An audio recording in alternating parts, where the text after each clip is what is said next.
قرآن کی روشنی۔ الحمدللہ رب العالمین والصلاة والسلام علی سید المرسلین، اما بعد فاعوذ باللہ من الشیطان الرجیم، بسم اللہ الرحمن الرحیم۔ الصلاة والسلام علیک یا رسول اللہ وعلی آلک واصحابک یا حبیب اللہ۔ الصلاة والسلام علیک یا نبی اللہ وعلی آلک واصحابک یا نور اللہ۔ مدری چینل کے ناظرین، پروگرام شان نزول میں آپ کو خوش آمدید کہتے ہیں۔ اللہ رب العالمین ہم سب کو قرآن مجید، فرقان حمید اور اس کی تعلیمات کے مطابق زندگیاں بسر کرنے کی توفیق عطا فرمائے۔ ہمارے پیارے رسول صلی اللہ علیہ وآلہ وسلم کی ذات اقدس پر درود و سلام کے بے شمار فضائل و برکات ہیں۔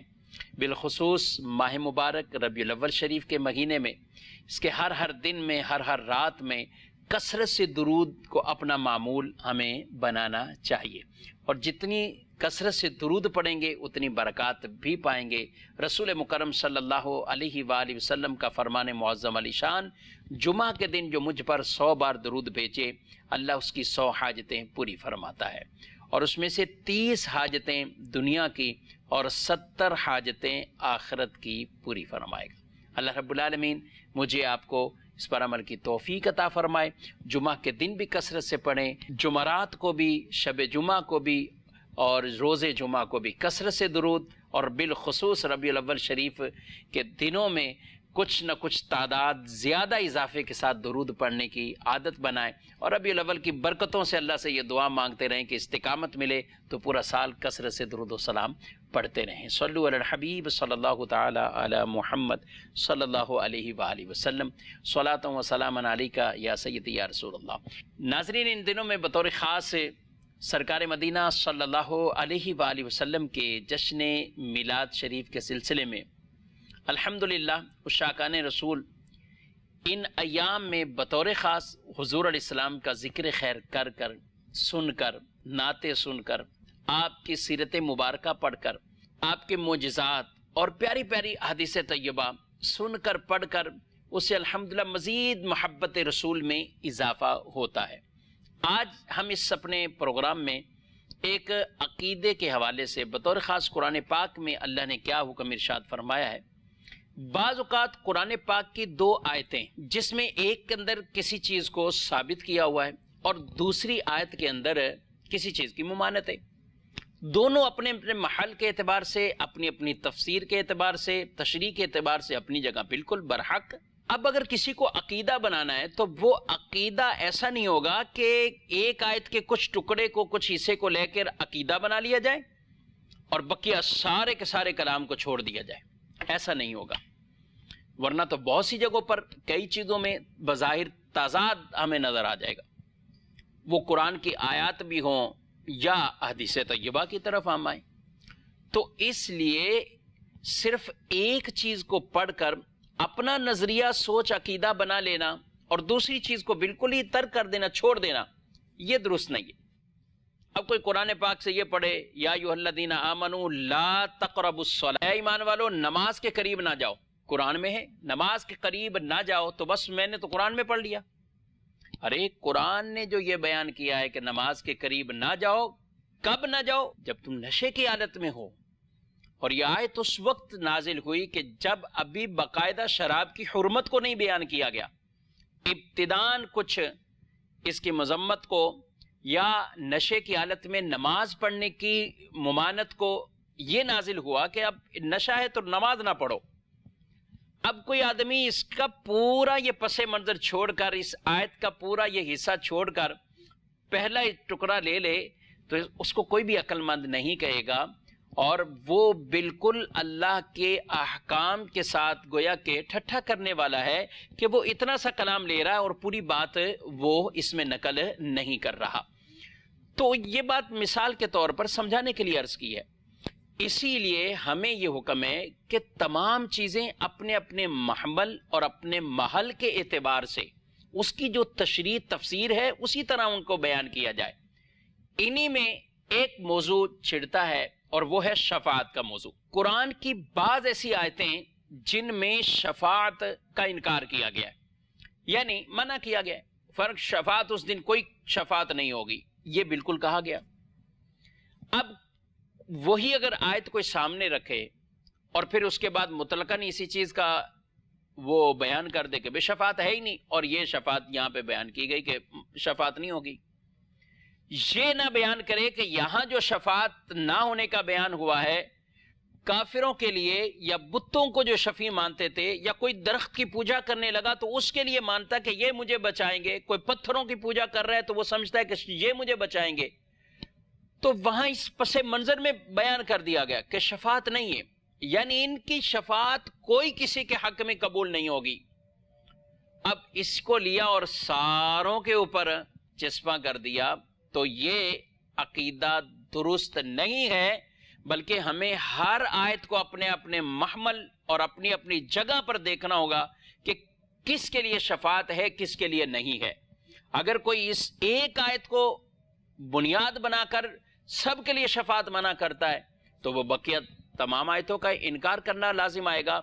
آیت الکرسی ہر ایک کو یاد ہے، بچے بچے کی زبان پر آیت الکرسی جاری ہے، تو آپ بتائیے کہ آیت الکرسی میں اللہ نے کیا ارشاد فرمایا؟ من ذا الذی یشفع عندہ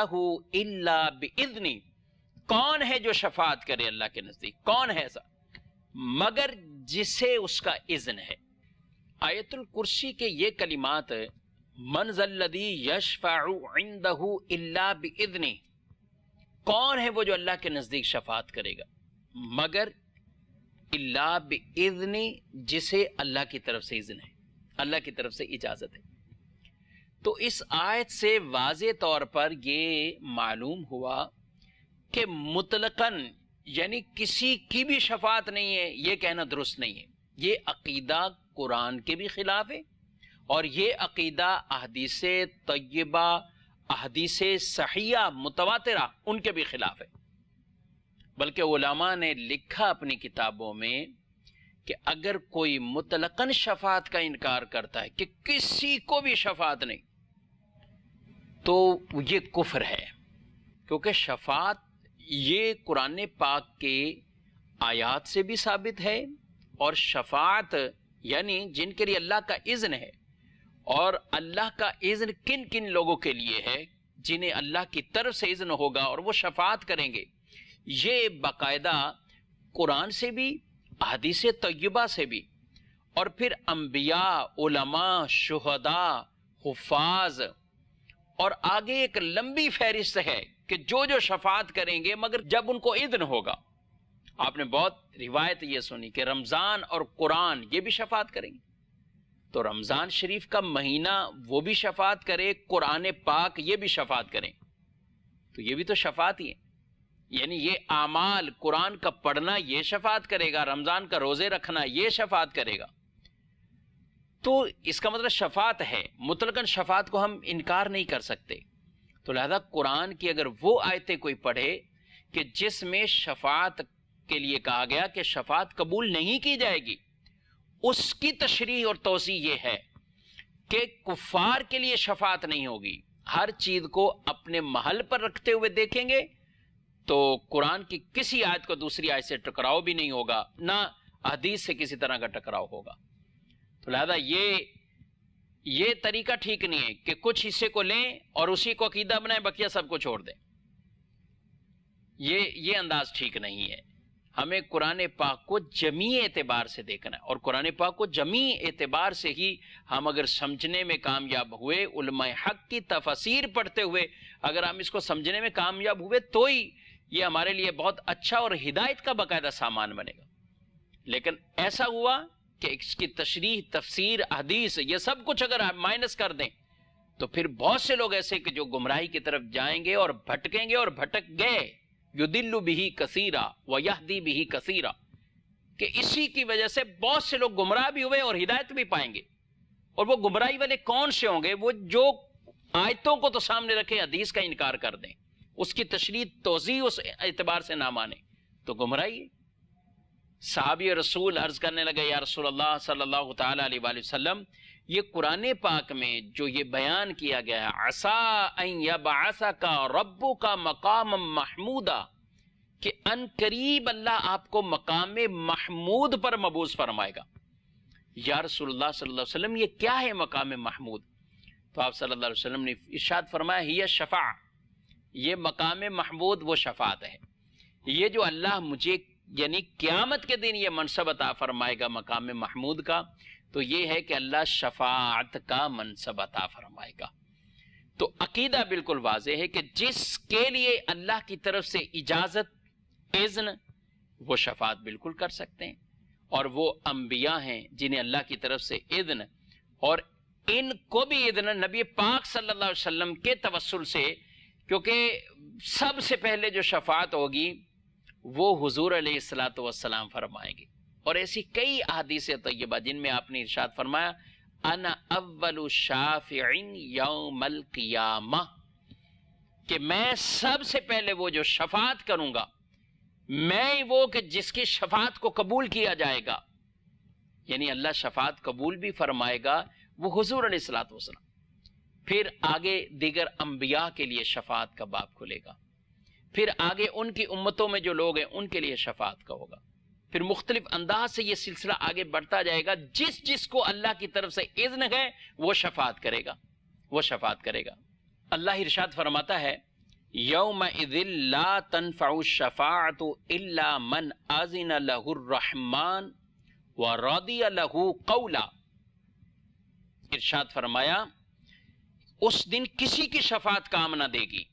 منع ہے، آگے استثناء ہو رہا ہے، مگر کس کی؟ الا من اذن له الرحمن، رحمان جسے اذن عطا فرمائے، ورضی له قولا، یعنی جسے رحمان نے اذن دے دیا اور جس کی بات سے وہ راضی ہے، جس کی بات سے وہ راضی ہے۔ تو یہ اللہ کی طرف سے وہ معزون ہوں گے، یعنی انہیں اذن ملے گا اور وہ شفاعت کریں گے۔ عقیدہ بڑا واضح ہے، ہمارا بھی عقیدہ یہ ہے، انبیاء کرام علیہم السلام شفاعت کریں گے، اللہ کے اذن سے شفاعت کریں گے، اللہ کی اجازت سے شفاعت کریں گے، اللہ کی دی ہوئی طاقت اور اختیار سے شفاعت کریں گے، اللہ کے اذن سے، اللہ کی دی ہوئی طاقت اور اختیار سے، اجازت سے وہ شفاعت کریں گے۔ تو عقیدہ جب اتنا واضح ہے تو پھر اس کے انکار کی کیا صورت ہو سکتی؟ کیوں ہٹ درمی کی جاتی ہے اور اس عقیدے کے حوالے سے معاذ اللہ یہ کہا جاتا ہے کہ کوئی کسی کے کام نہیں آئے گا، کوئی کسی کے کام نہیں آئے گا، اور وہ آیات کو ان پر چسپا کیا جاتا ہے۔ یاد رکھیں عبداللہ بن عمر رضی اللہ تعالیٰ عنہ، آپ فرماتے ہیں مخلوق میں سے بدترین وہ لوگ ہیں، مخلوق میں سے بدترین وہ لوگ ہیں، برے ہیں، کہ وہ آیتیں جو بتوں کے حق میں نازل ہوئیں ان کو وہ مومنوں پر چسپا کرتے ہیں، ان کو وہ مسلمانوں پر چسپا کرتے ہیں، ایمان والوں پہ چسپا کرتے ہیں۔ تو یہاں بھی کچھ انداز ایسا ہی ہے کہ جو آیات مبارکہ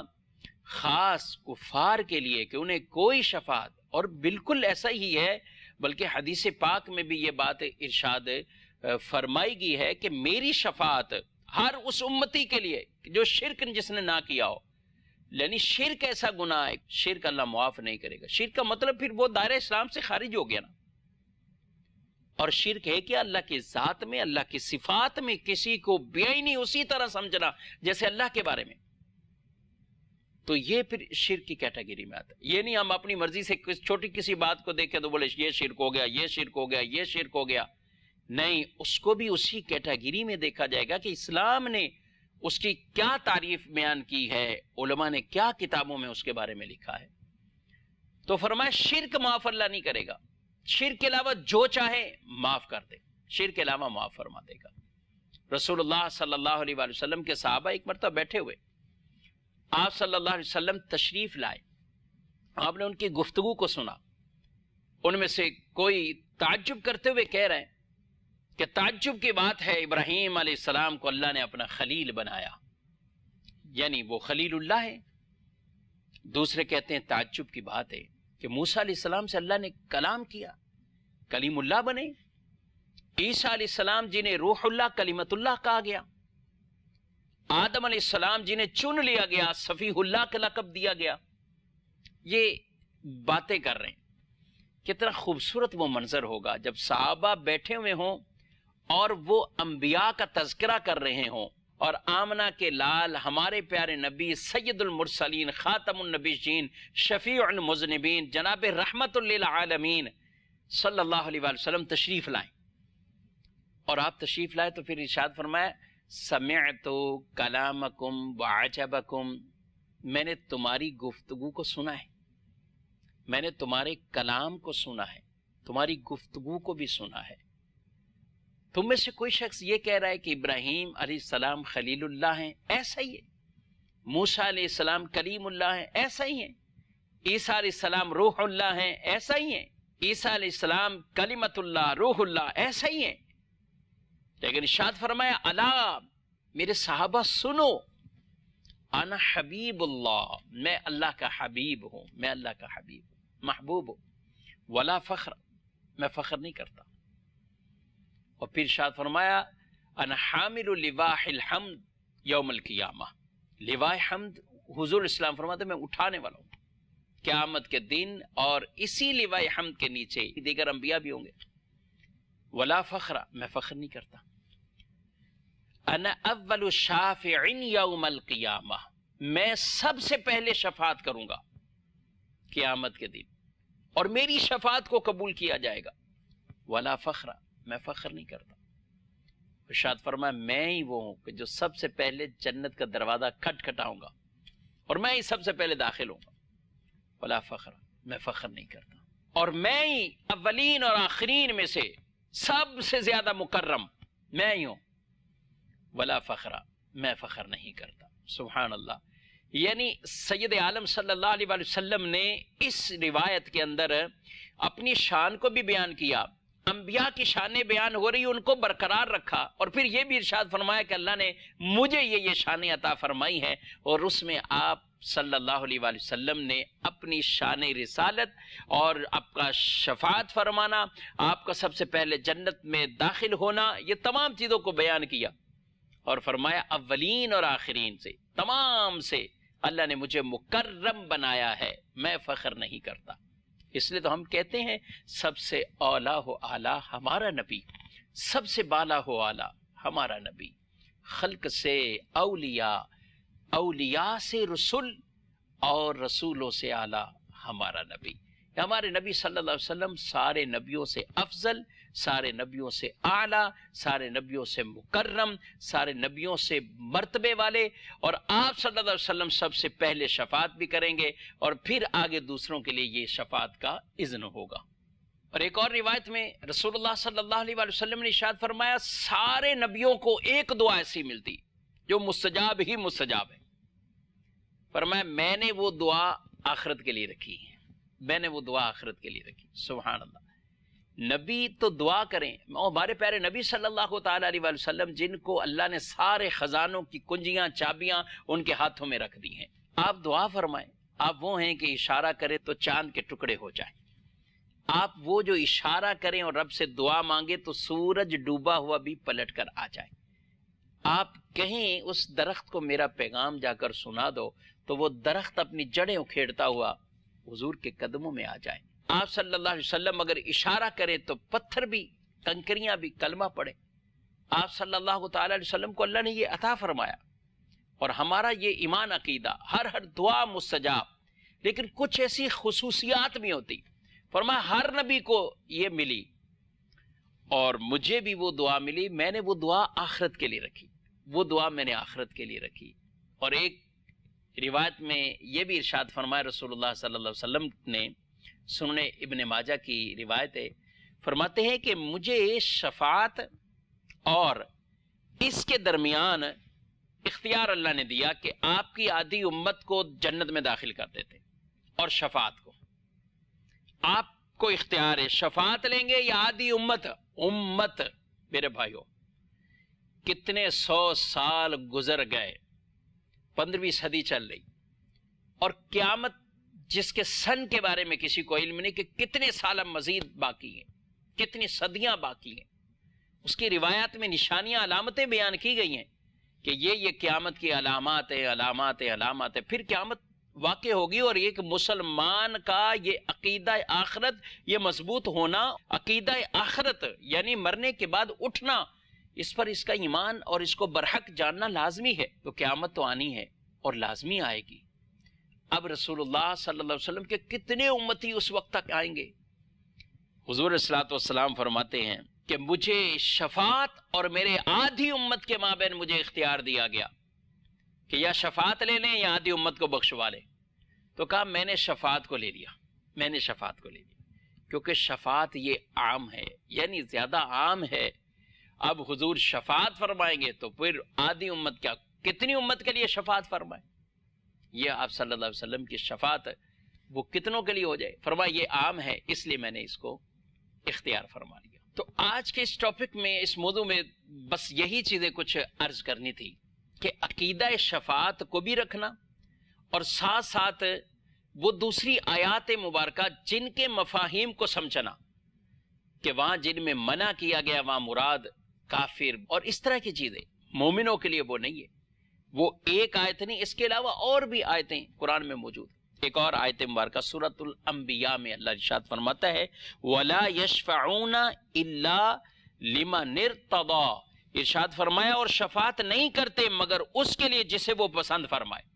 جسے وہ پسند فرمائے، جس کے لیے اللہ کی طرف سے ان کو اجازت اور اذن ہوگی اس کے لیے وہ شفاعت کریں گے۔ سورۃ السبا اللہ رب العالمین ارشاد فرماتا ہے وَلَا تَنْفَعُ الشَّفَاعَةُ عِنْدَهُ إِلَّا لِمَنْ آذِنَ اللَّهُ، فرمایا شفاعت کوئی نفع نہیں دے گی مگر وہ شفاعت نفع دے گی جس کو اس کا اذن ہوا، جس کو اس کا اذن ہوا وہ شفاعت نفع بھی دے گی۔ سورہ یونس میں اللہ رب العالمین ارشاد فرماتا ہے ما من شفیع الا من بعد اذن، کوئی شفیع نہیں، کوئی شفاعت کرنے والا نہیں مگر اللہ کے اذن کے بعد، اللہ کے اذن کے بعد۔ اور ہمارا عقیدہ بھی ستھرا صاف کہ اللہ کی اجازت سے ہی تو شفاعت کریں گے، اللہ کے اذن سے ہی تو شفاعت کریں گے۔ بہت سی ایسی چیزیں جن کے بارے میں لوگ ایسی کچھ دوسروں کو وہ غلط طریقے سے گائیڈ کرنے کی کوشش کرتے ہیں۔ ایاک نعبد و ایاک نستعین، ایک آیت کو پڑھنا اور پھر دیگر آیات کو وہ چھوڑ دینا اور اس کے اپنے محمل کو بیان نہ کرنا۔ تیری عبادت کرتے ہیں، تجھ سے مدد چاہتے ہیں، بے شک اللہ ہی مددگار ہے، اللہ نہ چاہے ایک ذرہ ایک قطرہ بھی ادھر سے ادھر نہیں ہو سکتا، رب نہ چاہے، مگر اللہ نے ہی اپنے پیاروں کو طاقتیں عطا فرمائی۔ غزوہ بدر میں اللہ نے فرشتوں کو طاقت دی کہ وہ اترے اور انہوں نے مدد کی ہے، تو فرشتوں کی مدد بھی غیر اللہ کی مدد ہے۔ رسول اللہ صلی اللہ علیہ وسلم کے پاس صحابہ آتے، پانی ختم ہے تو حضور علیہ الصلوۃ والسلام کے پاس آتے، آ کے سوال کرتے، یہ سوال ہی کرنا ہے اور کیا ہے۔ وہ بھی جانتے تھے بظاہر کچھ نہیں ہے، لیکن یہ بھی جانتے تھے کہ ان کے خالی ہاتھوں میں سب خزانے اللہ نے رکھے، اور ایسا ہوتا تھا، ہاتھ پھیلائیں تو پانی کے چشمے نکل آئے۔ آپ صلی اللہ علیہ وسلم کسی کی آنکھ پر ہاتھ پھیرتے ہیں تو وہ جو آنکھ نکلی ہوئی وہ آنکھ ٹھیک ہو جائے، پنڈلی درست ہو جائے۔ تو یہ آپ صلی اللہ علیہ وآلہ وسلم سے اس انداز سے برکات کو حاصل کرنا، یہ صحابہ کا عمل ہے یہ۔ اور قرآن پاک میں بھی اللہ نے ارشاد فرمایا یا ایھا الذین آمنوا اتقوا اللہ وابتغوا الیہ الوسیلہ، اے ایمان والو اللہ سے ڈرو اور اس کی طرف وسیلہ تلاش کرو، وسیلہ تلاش کرو، عمل کا وسیلہ، کسی ذات کا وسیلہ، کسی مقرب جگہ کا وسیلہ، یہ ساری وہی چیزیں ہیں میرے بھائی۔ تو جب عقیدہ درست سمجھ لیا جائے گا کہ جو کچھ یہ ثابت ہے، چاہے وسیلہ ہے، شفاعت گئے، مدد گئے، یہ اللہ کی عطا سے ہے، اللہ کی دی ہوئی طاقت سے ہے، تو پھر کوئی کسی طرح کا اعتراض وہ لازم نہیں آتا ہے۔ جہاں منع کیا ہوا ہے وہاں مراد یہ ہے کہ اللہ کی اجازت کے بغیر یہ عمل باقی کوئی نہیں کر سکتا اور کوئی بھی نہیں کر سکتا۔ ہمارا بھی یہ عقیدہ ایمان، اگر اللہ نہ چاہے تو بالکل کوئی نبی، کوئی ولی، کوئی بھی بزرگ کسی طرح کی کوئی مدد نہیں کر سکتے، مگر اللہ کی دی ہوئی طاقت سے، اللہ کے چاہنے اور اجازت سے اللہ نے ان کو طاقتیں دی، اختیارات دی ہیں۔ تو عقیدہ تو بڑا صاف ستھرا ہے اور کلیئر ہے، اس پہ وقت اگر گنجائش دے تو ہم اور بھی بہت کچھ بیان کیا جا سکتا ہے، لیکن ہمیں اپنا عقیدہ یہ ذہن نشین کرنا چاہیے۔ ناظرین وہ عمل کریں بالخصوص اس ایام میں بھی اور ویسے ہی سارا ساتھ کہ حضور اسلام کی شفاعت پانے کے حقدار ہو جائیں۔ آپ صلی اللہ علیہ وسلم پر درود پڑھنے کا یہ عمل شفاعت پانے کا حقدار بنتا ہے۔ آپ صلی اللہ علیہ وآلہ وسلم کے خاص جو کلمات درود والے جن پر شفاعت کو واجب کرنے کا شفاعت ملے گی۔ حضور علیہ الصلوۃ والسلام کے روزے کی زیارت خاص قسم کی شفاعت حاصل ہوگی۔ تو کاش حضور علیہ الصلوۃ والسلام کی مبارک قبر کی زیارت خاص قسم کی شفاعت، الحمدللہ شفاعت واجب ہوتی ہے تو یہ حاضریاں دے اور یہ انداز اپنائیں کہ ہمیں آقا صلی اللہ علیہ وسلم کی شفاعت نصیب ہو، اور وہ تمام معاملات جن کے اندر باقاعدہ کچھ اعمال ذکر کیے گئے کہ ان کو میری شفاعت نہیں ملے گی، ان اعمال سے اپنے آپ کو بچائیں، چاہے وہ سنتوں کے ترک کے حوالے سے ہو۔ اب یہ اس کی ڈیٹیل ہے، تفصیل ہے، کون سی سنتیں اس میں ہے اور کون سی نہیں ہے۔ کوشش انسان کی یہی ہونی چاہیے ایک امتی کی کہ زیادہ سے زیادہ ان چیزوں پر بھی عمل کرے اور سنتوں پر بھی عمل کرے، بالخصوص جن سنتوں کی تاکید ہے، جو مؤکدہ سنتیں ہیں، ان پر لازمی طور پر عمل کرے کہ کہیں ایسا نہ ہو کہ پھر شفاعت سے محرومی ہماری نہ ہو جائے۔ تو اس لیے ایسے تمام اعمال بھی بجا لائے۔ اللہ رب العالمین ہمیں پیارے نبی صلی اللہ علیہ وسلم کی شفاعت بروز محشر عطا فرمائے اور اس عقیدے پر ہمیں ثابت قدم رہنے کی توفیق عطا فرمائے، آمین بجاہ النبی الامین صلی اللہ علیہ وآلہ وسلم۔ قرآن